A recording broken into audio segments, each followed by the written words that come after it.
सोचें ज़रा, एक ऐसी सूरत जिसे दुनिया भर के अरबों मुसलमान हर रोज़ हर नमाज में दोहराते हैं, सूरतुल फातिहा। आखिर उसकी इतनी गहरी अहमियत क्यों है? आइए आज हम उसके मायने की तहों में उतरते हैं और समझते हैं कि ये इस्लामी इबादत और फ़िक्र का मरकज़ कैसे बनी। अच्छा, ये तो सब जानते हैं कि ये कुरान की पहली सूरत है, लेकिन एक बहुत ही दिलचस्प बात है जो शायद कम लोग जानते हों। इसकी असल तारीखी अहमियत ये है कि ये मक्का में नाजिल होने वाली पहली मुकम्मल सूरत थी। जी हाँ, मुकम्मल। और ये एक बहुत बड़ा फ़र्क है जो इसे एक ख़ास मुकाम देता है। इसके नाम में ही इसका सारा राज छिपा है। अल फातिहा यानी इफ्तिताह या द ओपनिंग। इसे कुरान की चाबी या मिफ्ताह भी कहते हैं। ज़रा इस तशबीह की गहराई तो देखें। ये ख्याल कि ये 7 छोटी छोटी आयतें पूरे कुरान की हिकमत और उसके पैगाम का ताला खोलने वाली चाबी हैं। तो आज की इस गुफ्तगू में हम 4 अहम पहलुओं पर बात करेंगे। सबसे पहले इसके शानदार आगाज़ को देखेंगे, फिर इसके कई नामों के पीछे छुपे राजों से पर्दा उठाएंगे, उसके बाद 7 आयात वाली दिलचस्प बहस को समझेंगे, और आखिर में सबसे अहम ये दरियाफ्त करेंगे कि ये सूरत अल्लाह के साथ बराह रास्त मुकालमा कैसे बन जाती है। तो चलें शुरू करते हैं पहले नुक्ते से। अजीम इफ्तिताह।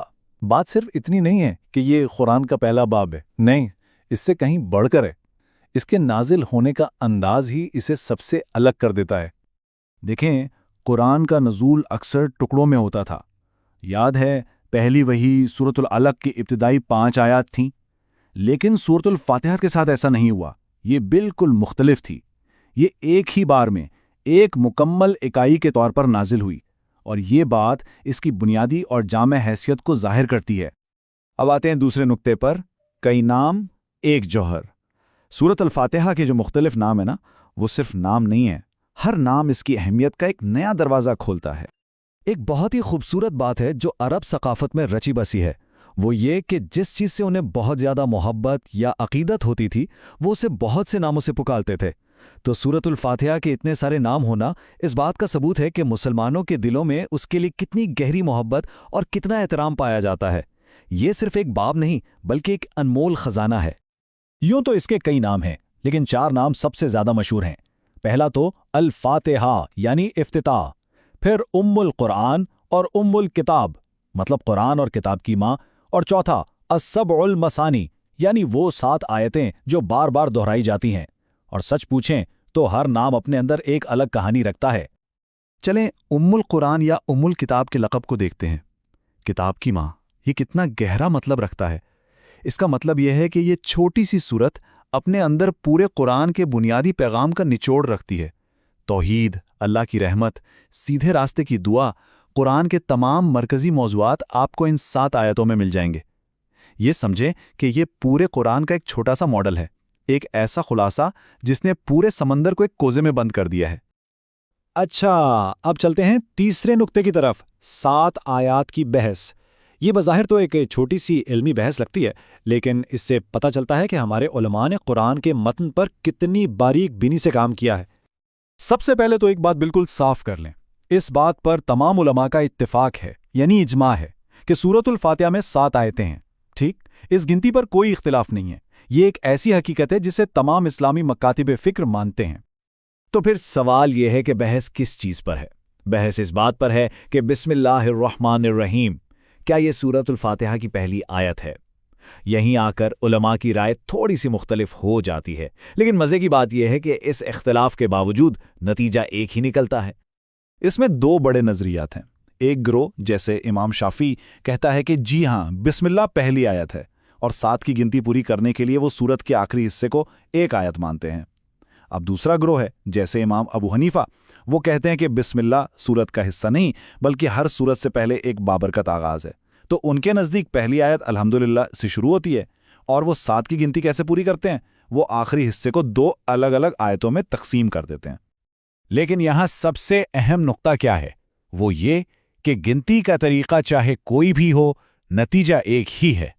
दोनों तरफ के उलमा इस बात पर मुत्तफ़िक हैं कि अल फातिहा 7 आयतों पर ही मुश्तमिल है। ये उसकी खुदाई साख्त को बरकरार रखता है, और ये इख्तिलाफ दरअसल इस बात की निशानी है कि मतन की हिफाजत के लिए कितनी गहराई से सोचा गया है।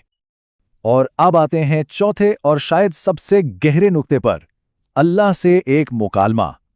کبھی سوچا ہے کہ جب ہم سورۃ الفاتحہ پڑھتے ہیں تو یہ صرف ایک دعا نہ ہو بلکہ اللہ کے ساتھ ایک براہ راست گفتگو ہو رہی ہو؟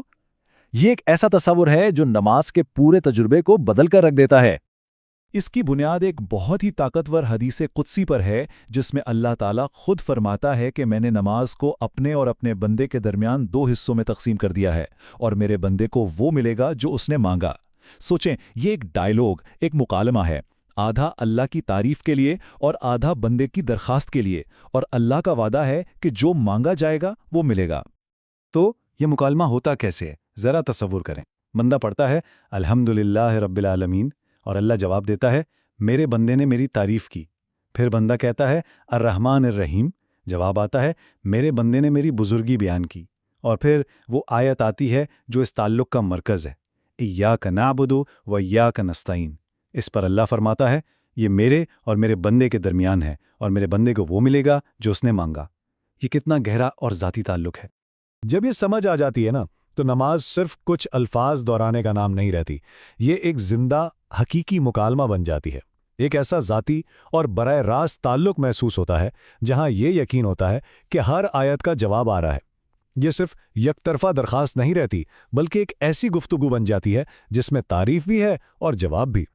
تو آخر میں یہ سوال سوچنے کے لیے چھوڑ جاتے ہیں کہ اگر نماز کو ایک یک طرفہ مونولوگ کے بجائے ایک 2 طرفہ ڈائیلاگ کے طور پر دیکھا جائے تو اس سے عبادت کے معنی کیسے بدل جاتے ہیں؟